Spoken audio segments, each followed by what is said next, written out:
If you do not object, then we'll use the recordings for our website so that others can use this. Welcome everybody. My name is Rutger Klaassen. I'm the principal investigator of the ERC sponsored program Business Corporations as Political Actors, which is running for these years since 2020 until 25 at Utrecht University. We're doing a series of online seminars on a variety of topics all around the business corporation. And today's topic is new corporate forms. And we are very, very pleased to have three distinguished speakers who are going to illuminate us today with respect to developments in their respective jurisdictions about so-called benefit corporations or new corporate forms for social enterprise. In a moment, we'll start with Professor Janine Hiller, who is the R.E. Sorensen Professor in Finance and the Professor of Business Law at the Pamplin College of Business. Her research interests focus on the intersection of law, ethics, and technology in the context of the business environment. And her research on the business corporations has appeared in the Journal of Business Ethics and in the American Business Law Journal, which is the flagship journal of the discipline. In 2010, she was the Fulbright Distinguished Professor at the Raoul Wallenberg Institute for Human Rights and Humanitarian Law at Lund University. So she will be speaking about benefit corporations in the US context. After that, Professor Blanche Secrestin will take the floor. She's Professor in Management Sciences at Mines Paris Tech and Director of the Center of Management Science. Her research interests focus on the theory of the enterprise and responsible innovation, also on corporate governance and business law. And her book, Refonder l'entreprise, received several awards. Currently, she's holding the chair Theory of the Enterprise, Models of Governance and Collective Creation, whose research program has inspired the introduction of the Société à Mission in the French corporate law in 2019. And this is what she will be speaking about, the Société à Mission in France. Professor Tineke Lamboy finally will take the floor and speak about plans, about a benefit corporation plan in the Netherlands, which hasn't materialized yet, but is under consideration in governmental circles. She is professor of corporate law at Nairobi Business University in the Netherlands and research fellow at the Utrecht University Center for Water, Oceans and Sustainability Law. She's conducting multidisciplinary research projects aimed at the implementation of sustainability goals by companies. And some other research areas include social entrepreneurship, both legal forms and innovative business models, and how business and public actors deal with ecosystems. She has co-authored several books, amongst which are Corporate Social Responsibility, Legal and Semi-Legal Frameworks Supporting CSR, and also CSR in Indonesia. Thanks again for joining us. So we propose that each of you would speak for roughly 20 minutes or so that in the first hour we get an overview of the variety of developments around the world with respect to new corporate forms. After that, we will have a 5-minute break, and then the second hour is for Q&A with all those who are joining us online. Professor Hiller, the floor is yours. And I'll help you with the PowerPoint. So let me share my screen, and then everybody hopefully can see this. As you're getting that up, let me thank you so much for including me in this really important conversation and this important research. I'm delighted to be here with you, and I have learned so much from previous sessions, and I'm looking forward to everyone's commentaries and discussions as well. So thank you very much. A little bit about myself and my background too is that I teach in a college of business. I am a legal professional by background. And so I teach in a college of business. I don't teach with corporate legal scholars. And my experience has been from looking at corporate forms in that sense, also from a business perspective as well as a legal perspective. And so I think it's a little bit unique than in a perspective. And you might want to put those slides on the presentation mode, that little button at the bottom next to the There we go. That's great. So we have a little bit more focus. And also, my areas of research are highly related to technology. And so how in the world did I get into benefit corporation research? Well, technology and business and society have some of this, I mean, really, as we see with ESG, and some people add the T with technology, right? It's kind of a natural fit, but it also had to do with just the beginning of the benefit corporation movement and how intriguing that really was in the US. So to first of all, just to situate, and I know that I am here to present the US perspective, so I will do so, and will not be, comparing, but to situate this in the US, a partnership and a sole proprietorship does not need any kind of legal statutory registration to begin. A partnership can begin. A sole proprietorship can begin. It exists even if you don't know it exists sometimes, a partnership.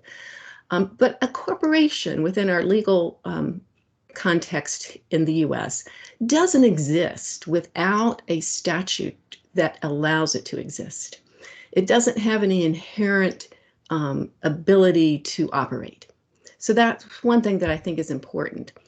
The second thing is that in the US, corporate law is state specific.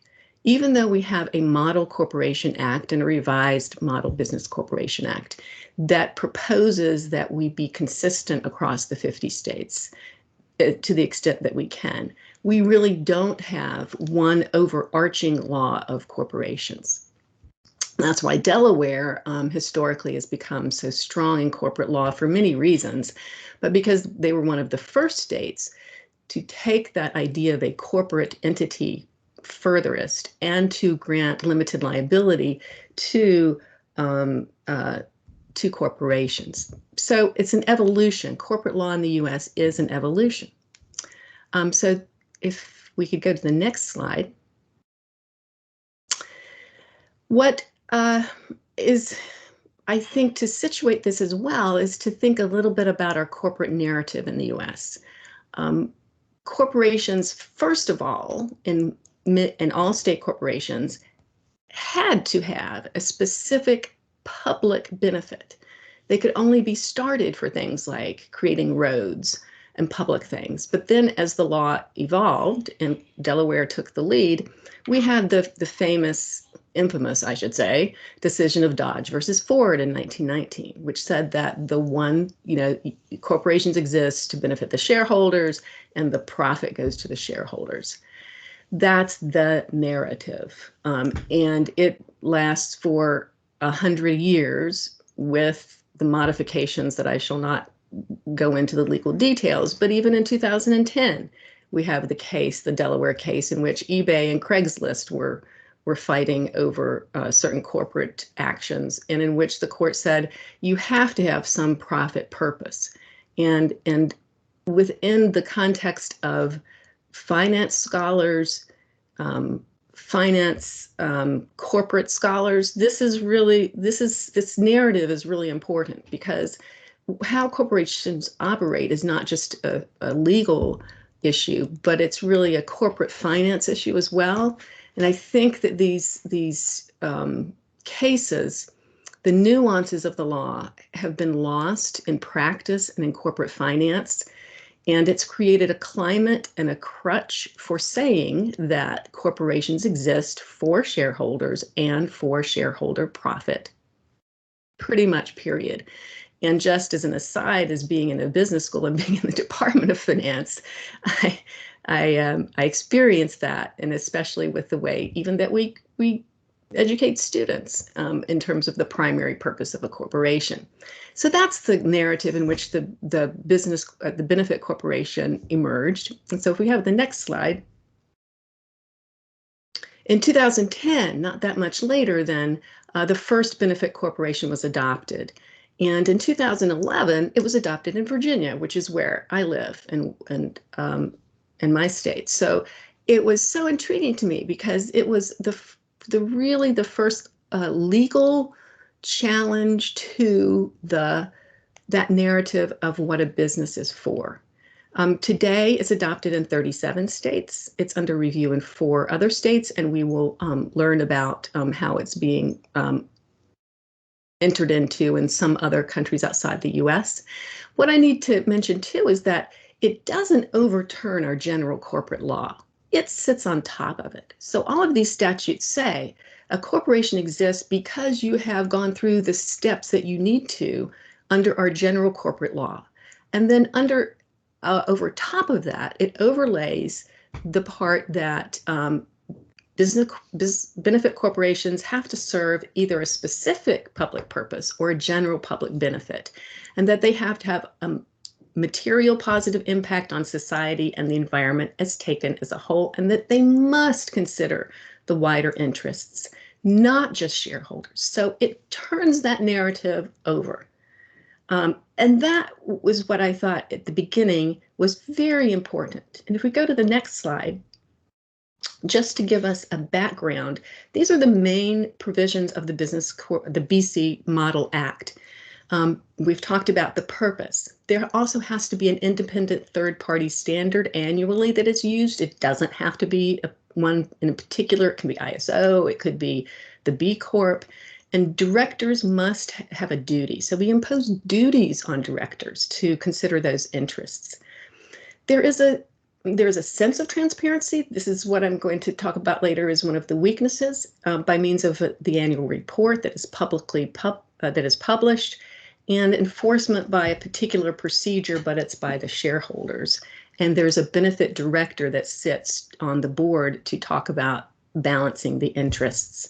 So that's a brief overview of those are the main things here. And I won't stay in this slide too long, but this is just how it's defined. If we go the other direction. The next slide.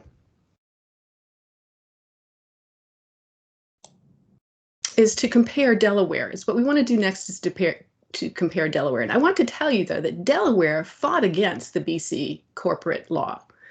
It was not easy for Delaware to adopt. It went through several iterations. We hear a lot about Delaware's law called the Public Benefit Corporation because of Delaware's being a leading state in the US. And so they relate it to sustainability. They require that there be a specific public benefit.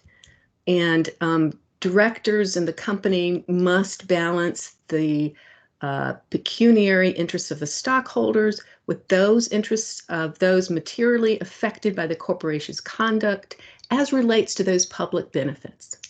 So we'll note that Delaware has also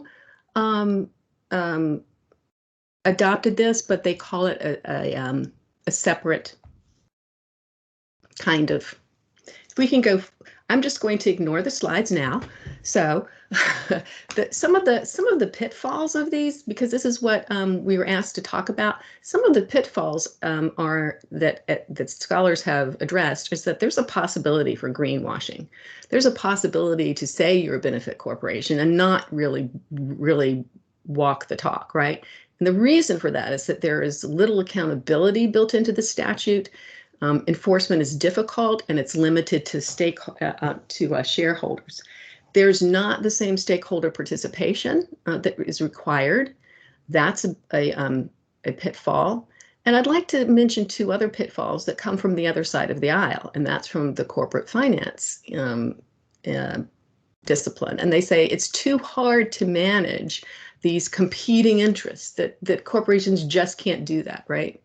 I don't agree with that because they manage a complex corporation. I think that they can do that, but that's one of the things. That's a criticism. Another thing that's criticized is, well, why do you need the statute? You can just do it in the corporate articles of incorporation. And to me, that pitfall, the difference is between making a change in one corporation and one business versus considering how we're changing the narrative of what a corporation is. And because we have a change in the law, that's why I think that it is different in that sense. For the next, I think I have two other slides very quickly, and I will just say that my first take on this was when I first did research into the Benefit Corporation in Virginia and elsewhere. I really believe that it had the potential to change the narrative of what a for-profit corporation is. Some of the conversations we've had, I think, have blurred that. It is not a nonprofit corporation. It's not turning a corporation into kind of a nonprofit. It is a for-profit corporation. I think that is still important. And I think that it is still a form of corporate social responsibility, but it has the potential to be more. I think it has the potential to be more because of the legal, the law that's behind it. So then what about today with the final slide here? We've been asked to address a couple of questions. And so today, I think that, actually, I have one more slide, so I'll be very quick, though. We've had an evolution. You know, when we think back to that first slide, it was 100 years of looking at the corporation as for-profit shareholder maximizing, right? We've only had about a decade now, and we have had an evolution from the start, from ground zero. We have that many states. We have a bank in Virginia that is a benefit corporation. We have publicly traded benefit corporations. Delaware, who didn't want to adopt this at the beginning, has made it easier for corporations, for shareholders to change into a benefit corporation. And you're starting to see, and I think this is important, this overlap. You're just starting to see in corporate law and finance scholarship these first discussions, and they're just starting to be seen in that. So there are reasons to be cautiously optimistic, but I think it's an evolution. And then for these three questions, I will just throw out some ideas in the last minute here. The proposition is that should BCs be required for larger corporations? I will note that this proposition has already been made to a lesser extent in particular areas, for example, in banking. And just this year, I will give a shout out to my colleague, Lindsay Jones, who proposes that it's particularly applicable to banks and relates it to the financial crisis. And it's just, I think that there's a good argument made for sectors of society to have this, the BC be a model. But I think for complex reasons, it's not going to happen for all larger corporations, and that it could happen in waves, like in banking. And with regards to technology, where something that I do in specifically, when we think about all of the conversations that are happening right now about platform regulation and about how social media and how it is governed affects society and our government, I think that is a big opportunity for the concepts of a BC to be important. For purposes of sustainability, it could be an important role and it can add to it, but I don't think it's enough, and I'm not sure anyone would think it is enough, but it could be a part of necessary actions. And so I think that my time is up, and I look forward to all the different conversations that we have in the future here today. These are just some brief outlines of the BC and the potentials and the drawbacks. So thank you. Thank you, Professor Hiller. Did this still work with the PowerPoint? Could everybody see it? I hope everybody could. Okay, let's now turn to Professor Blanchet-Grestin. I'll put up your PowerPoint. I hope everybody can see it, and the floor is yours. We don't see it full screen right now, but yeah, thank you. Thank you very much, and thank you also for the invitation. It's nice to meet again some people like Janine and others in the audience, and I look forward also for the discussion. So I will present a work that I've been doing with some colleagues, Armand Actuel and Kevin Levillain, some of you may know already, about a new French law that has passed in 2019. Can you perhaps put it is not the the previous one. Yeah, thank you. So it was interesting because I will present briefly the law itself, but I think it's also interesting, like Janine, to speak about the narrative behind how does this new law can change the representation or theoretical approach we have of the corporation. And here I just put a quote of the French Minister of Economy at that time when the law was discussed, and he mentioned that it was necessary to rename things, and saying that the way we conceptualize the corporation was obsolete. So it was important words, because the law has actually redefined even the definition of the société, which was in the law since 1804, so 2 centuries ago. So my talk will be very briefly present the, can you put the next slide and perhaps the next again? I will start briefly to mention what is the French law and to position itself compared to what Janine has said. I think at the international level, you can see two different evolution of the law, either a mandatory direction where directors have new duties, not only towards shareholders, but toward different stakeholders, like for instance, the UK Company Act. But the other alternative is with new profit with purpose corporation, especially with the benefit corporation. And interestingly, in France, it was not either or, but both solutions that have been taken. If you can go next slide, because you can go perhaps the next one again. Yeah. So the first thing is a mandatory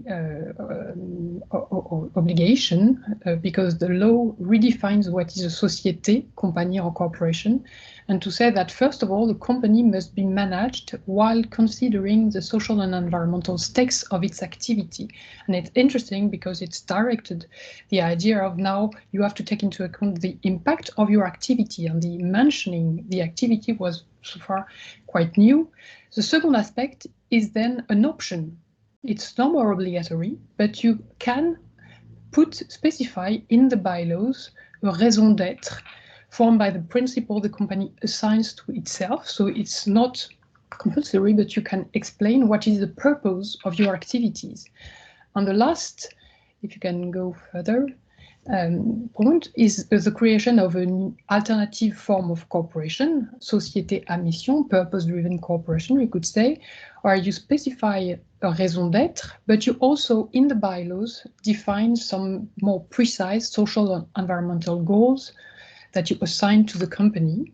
And in addition to that, you have a third-party assessment, like with the benefit corporation, a third-party evaluation, but also a change in the governance, because you have a special board, different of the board of directors, with at least one employee to follow and be sure that the commitments are respected. So you see, it's a mix of different things. So what is interesting for me here is, of course, it's quite similar, and it's mainly inspired by what have happened formally in the US.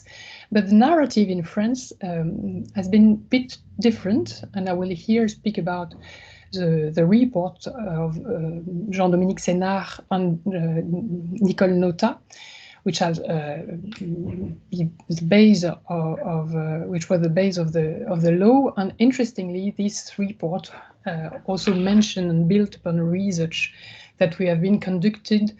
There was different teams, but and I saw that Jean-Philippe was here also. There was a big research program launched 10 years before at Collège des Bernardins, an interdisciplinary program, which has been very much used and mobilized by the report, Notat Sénart.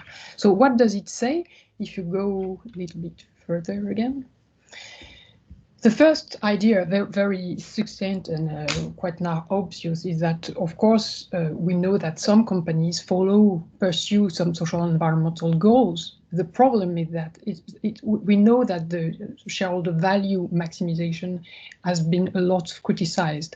The problem is that today, companies that want to engage in social and environmental issues are not protected by law, because you can always have some change in shareholders.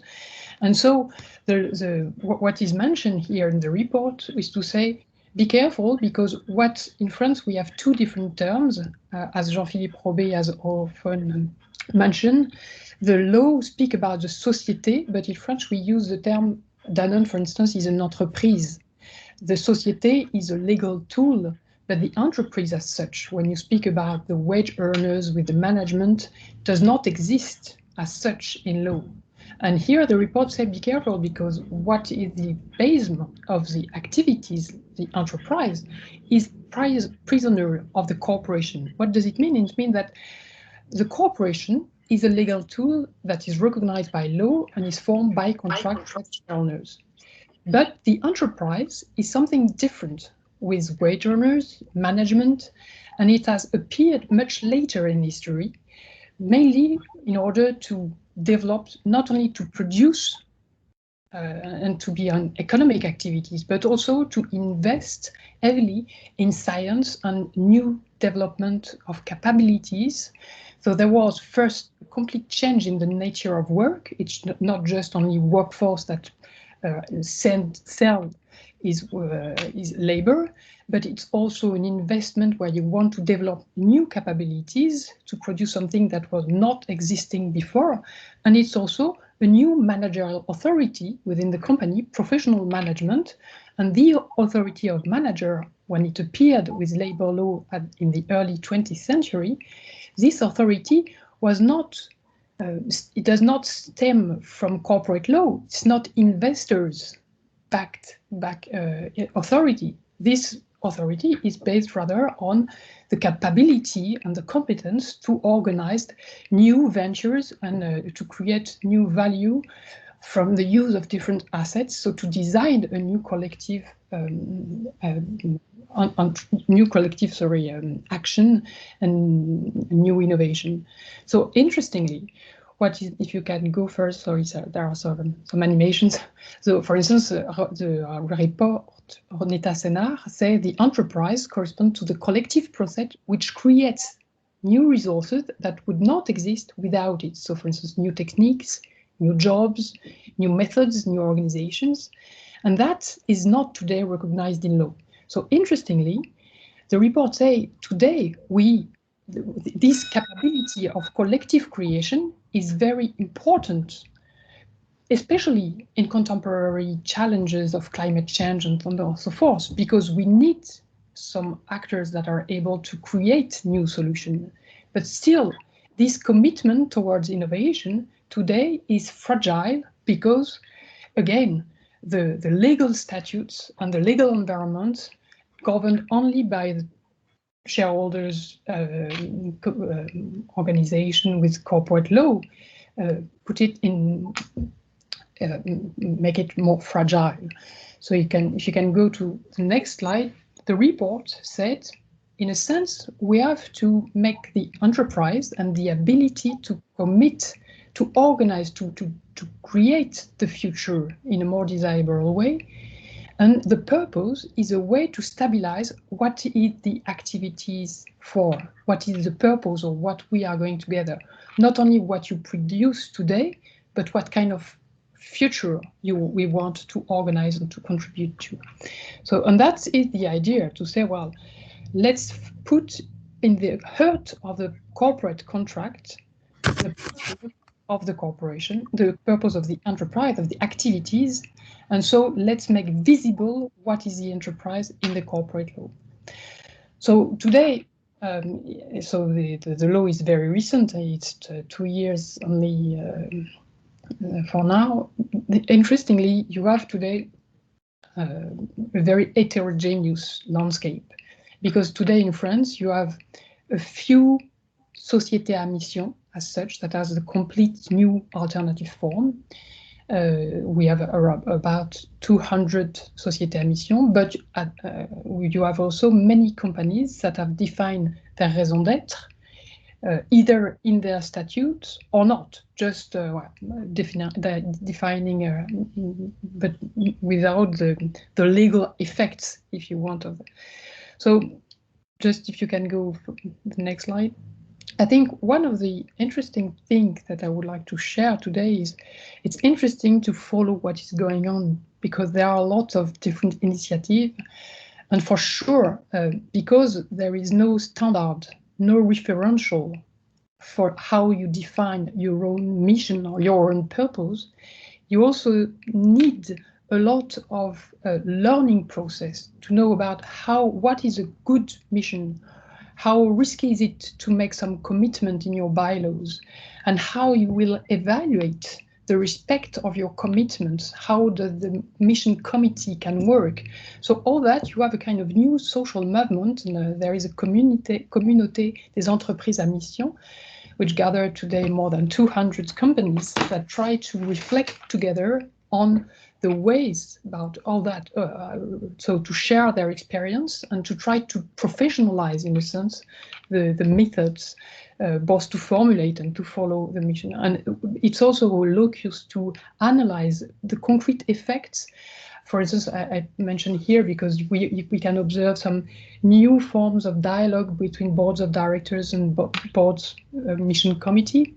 You can observe how labor unions or different shareholders coalitions use the missions. So there are all empirical movements that are today very rich and interesting to follow. And there may be also some retro effect, I don't know what to say, backward in a sense, on how we define some alternative forms of cooperation. For instance, in the next slide, I mentioned one of the recent case, La Poste, that you may probably know, has become one of the biggest, of course, sociétés à mission in France recently.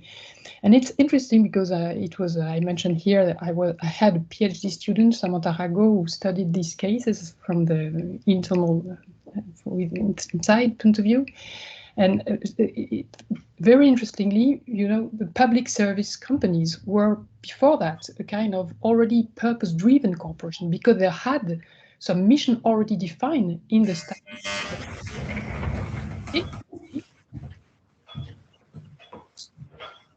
Sorry, can you hear me?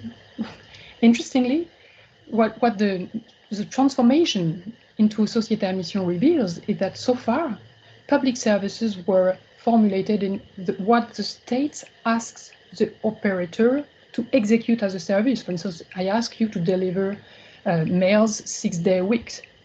But now the question is not only what is my duty to produce as a service as an operator, but also how do I organize a kind of watch in the future. And the La Poste, for instance, just to give you one example, has formulated an idea about also working on an inclusive network, digital network, numérique inclusif.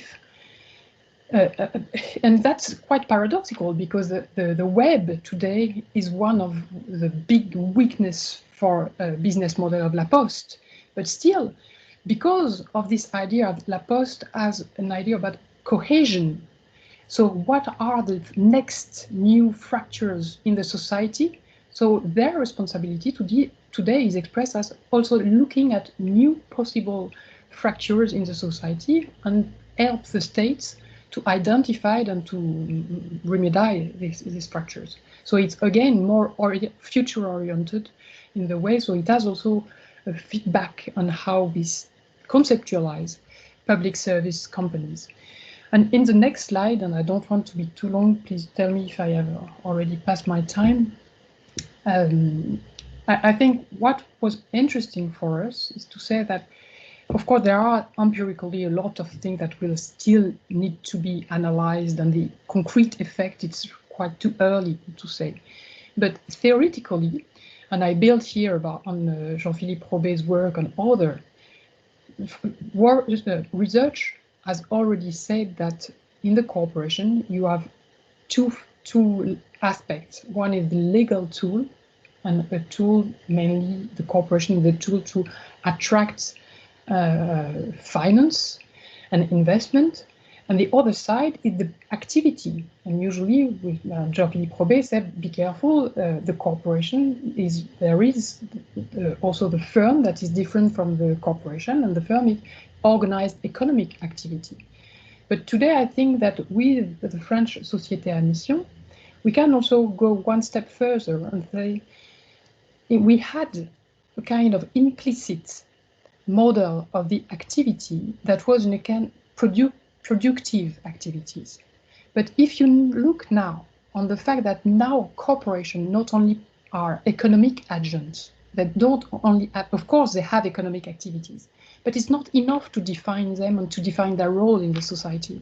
If you say now that their activities is to transform the world because they have so innovative capabilities and so powerful creative power that they can really change their environment, the society, the way we interact together, like for instance this afternoon, then the responsibility and the legal framework behind must evolve and take into account not only the corporation, but purpose-driven corporation, which means a corporation which integrates the purpose of these activities and some responsibilities towards the different stakeholders.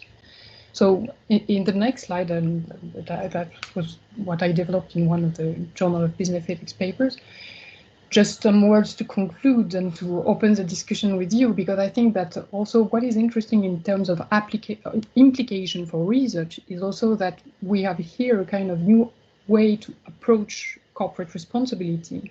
Again, and I repeat myself, what is interesting here is to say, well, if I am a corporation, I can express not only my responsibility toward different stakeholders, but mainly also a responsibility about what is complicated for me to do today and why I must try to innovate, a commitment to innovate. Just to give you an example, GRT Gas, a company which is transporting gas today in France, they want both to contribute to energetic transition, but at the same time, they want still to have clear business model and to keep their shareholders. So the idea they have is that if they want to continue to transport gas, but still contribute to, they have to identify where is the not yet designed, what is still to be invented in terms of gas infrastructures. And the commitment is precisely there, so there is no contradiction between a purpose that is social and environmental and an economic purpose, but the mission helps to clarify what is necessary in order to be able to do both in terms of a commitment to the future. And so finally, I think because of this seminar is about the political role of the corporation, and I know that you have worked a lot on that, but final word to say that I think that these new forms of cooperation, in a sense, make fuzzy the distinction that we have traditionally between the state political power and civil society, which are just some actors that follow their own interest. Here we have companies that are not only private persons, precisely again because we have to take into account their capacity to transform the world. And interestingly, again, if we take into account the fact that they have this kind of creative power, it's interesting to say that they do not only are public interest actors, maybe, for instance, companies that have created telephone 1 century ago or the train, were also companies that were renewing what we mean by public interest. So that's all this possible loop between public and private and corporation that we have to look today. And my final slide, just clin d'œil, because I mentioned the Communauté des entreprises à mission. They organize next December the first Congrès Européen, European Congress about purpose-driven corporations. So it will be in Paris in December, but I know that there will follow-up step of this Congress in Brussels in February. So I get that the discussion needs to go on at the European level and all that. Thank you. Thanks a lot. That was very helpful. Tineke, will you do your PowerPoint yourselves, or do you want me to? Yeah, I will try it. Okay. Then I should stop sharing my screen. Yes. please go Yeah. ahead. Yes, the floor is yours. Okay. Thank you very much for including me in this seminar. And yeah, it's a topic that interests me a lot already for many years. I think we started in 2012 with the research. At that time, I worked 50% at Utrecht University at the Corporate Law Department and 50% at Nijrode at the Center for Sustainability for research and Utrecht for research and teaching. And now I'm Professor Corporate Law full-time at Nijrode, but I'm still affiliated to Utrecht University, the research group Water, Oceans and Sustainability Law within the legal faculty. So I'm happy to be a part of this seminar. Let me check how this goes. Yeah, in my PhD research, on corporate social responsibility, I assessed how law can support corporate social responsibility in a way that it pushes companies towards organizing their operations in a way that is more ecologically sustainable and also with respect for human rights and labor standards, so that it's operating in a just way, and also vice versa. So what best practices that I could identify in companies finds its way to the laws and or in self-regulatory mechanisms so that it becomes a standard also for other companies. In my research, I came across the work of Porter and Kramer. Yeah, among other, their often cited work on creating shared value. What they advocated is that a company should first find out where the needs are and then design and develop the business model to address those needs. In that way, it will generate a win-win. So both economic value will be generated as well as societal value. And that sounds very logical, actually, but of course it's easier said than done, because what are needs? Are you only talking about the needs at the bottom of the pyramid, or are you also talking about the needs at the top of the pyramid, like all sorts of complicated technological innovations and advancements and energy use? But they really focused, I think, on the bottom of the pyramid. So where are the biggest needs in society and also ecological needs?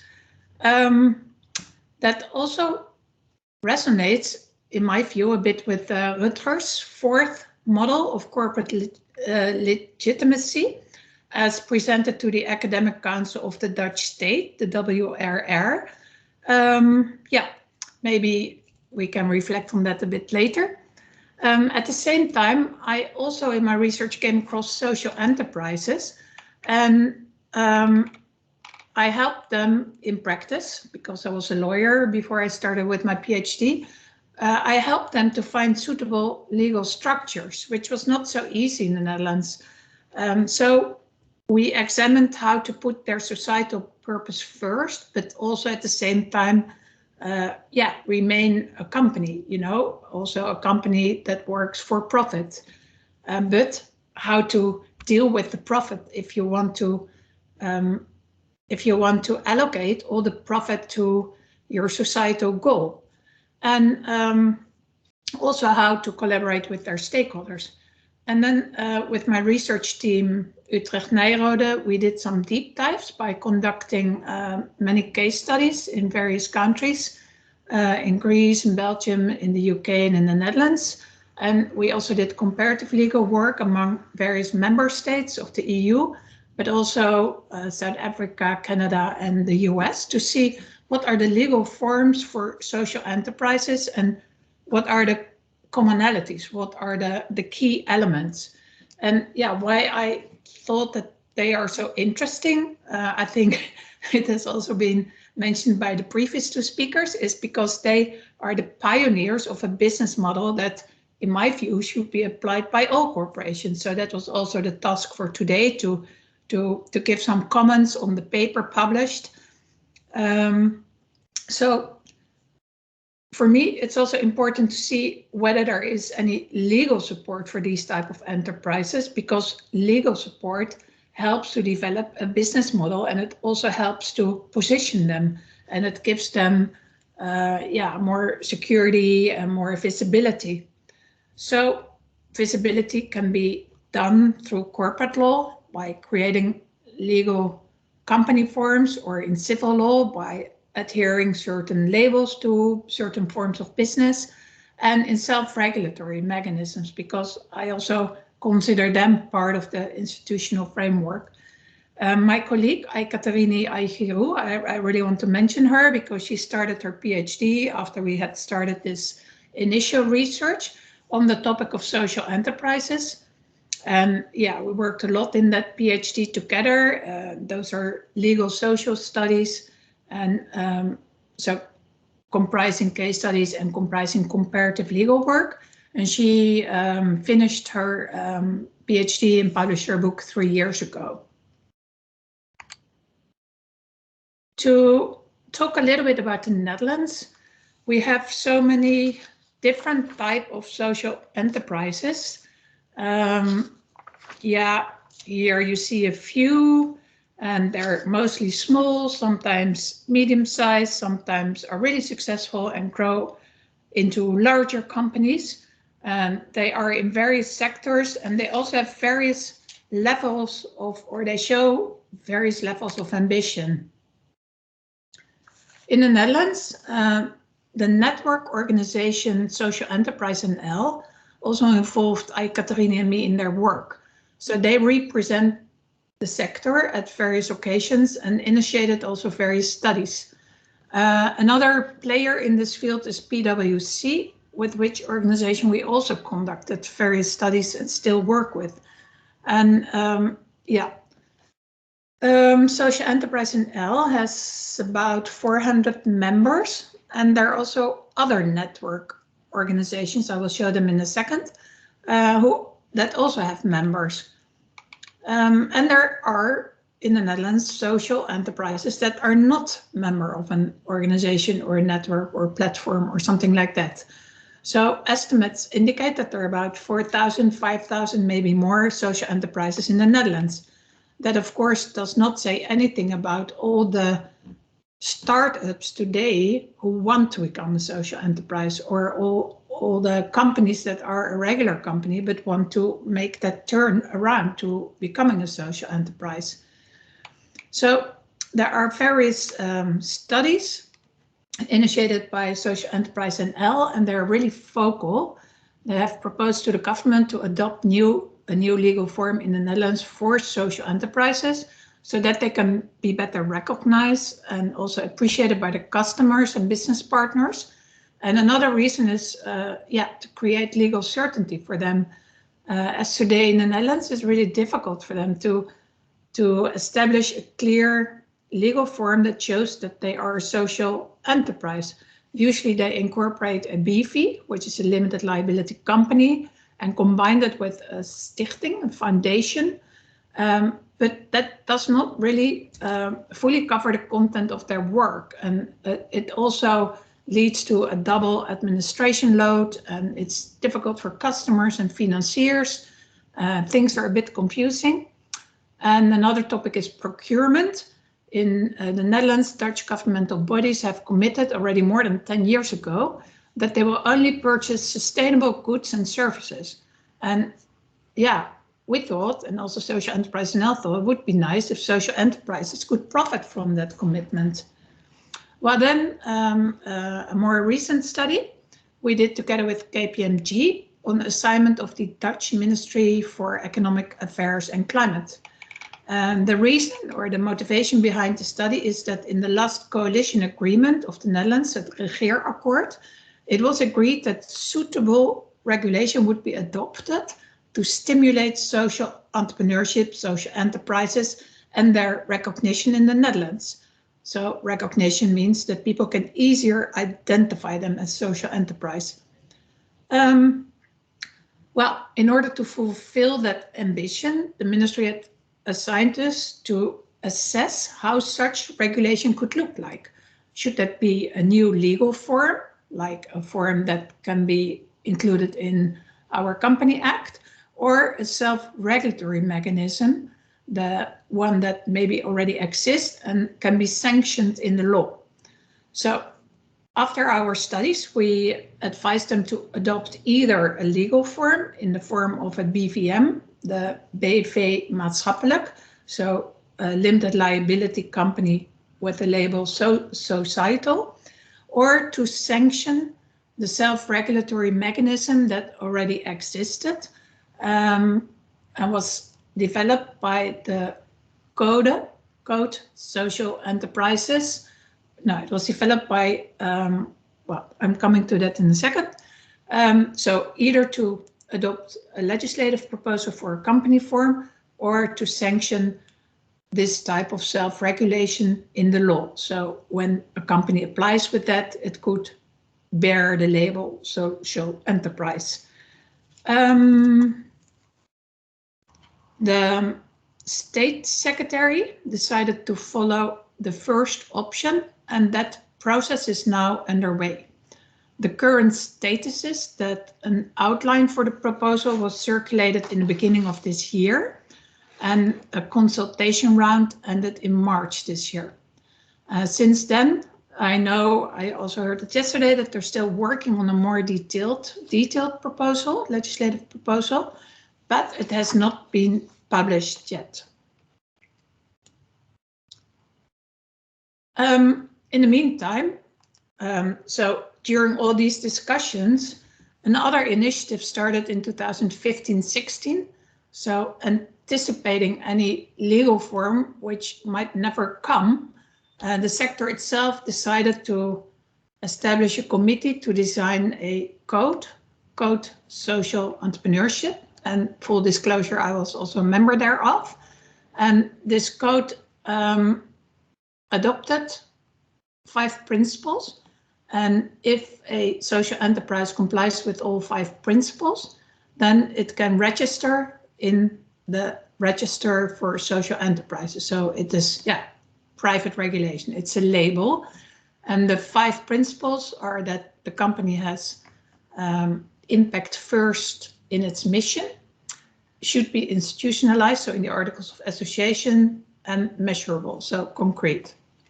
Stakeholders, the company social enterprise should determine who are the stakeholders and should make clear also in its Articles of Association how to entertain the dialogue with them. Then the finance should be determined in consultation with the stakeholders and also carefully considered, and probably also in the Articles of Association explained what the methodology is to allocate any profits or capital distributions. Implementation by registration in this register, and to have peer review rounds and to reflect on how you advance in complying with all these requirements. And it should be transparent what you do, and you should do that in an active and accessible way on your own website. I also wanted to mention a few other network and platforms in the Netherlands that are really helping social enterprises forward and offering options. So one is the B Corp, Dutch B Corp / EU B Corp, and they were also involved in our study with KPMG. Then there is PSO, very important platform, and they mainly focus on employment integration for vulnerable groups of people. And then there are a few more like Impact Hub. In our various research projects, we found out that despite the diversity of all the social enterprises, in the Netherlands, the social enterprises mainly operate in 4 fields. So a large field is work integration, then personal social services, that could be for elderly people, could be health services, childcare services. Local development, neighborhood development is an important topic. And then under other, we included a lot more types of businesses, like circular economy businesses, especially in the recycling industry, but also cultural and historical preservation type of activities. To know how the Dutch social enterprises that participated in our study have organized themselves in a legal way, I show you this graph, and about 50% has adopted the BV form, so limited liability company form. And yeah, as I said, a lot also had a stichting at the same time, foundation, but we also saw different forms. Yeah, the sole proprietor form, the cooperative form, and the partnership form. So let me briefly talk you through the study that we did for the government. We used 3 methods: doctrinal work, qualitative, comprising survey and interviews. We also had a sounding board that contained all the platform and network organizations and so in relation to social enterprises, and we had a steering committee with people from all the different ministries that had an interest in this. Our assignment was to develop a definition of social enterprise, and to operationalize that so that it can be used in a law or in a self-regulatory type of mechanism. Then to determine also in the field, that's why we did empirical research too, what the most suitable type of regulation is and what the support would be for that. For the definition, we started with looking at all the legal forms that are already in the European Union adopted for social enterprises. Here you see a map of an EU study of 2013-14. So already 6 years ago, we see that more than half of the EU member states had a form of regulation that offers specific advantages or a specific legal form to social enterprises. You see that the Netherlands didn't have it. The orange color indicates that those countries have adopted a legal form that aligns with the cooperative form. The red colored country, well, here you see only the UK, but it's also Latvia and Luxembourg today, are countries that have adopted a company type of form. And then the green countries, Finland, Belgium, Lithuania, Slovakia, they have adopted a label type of regulation. And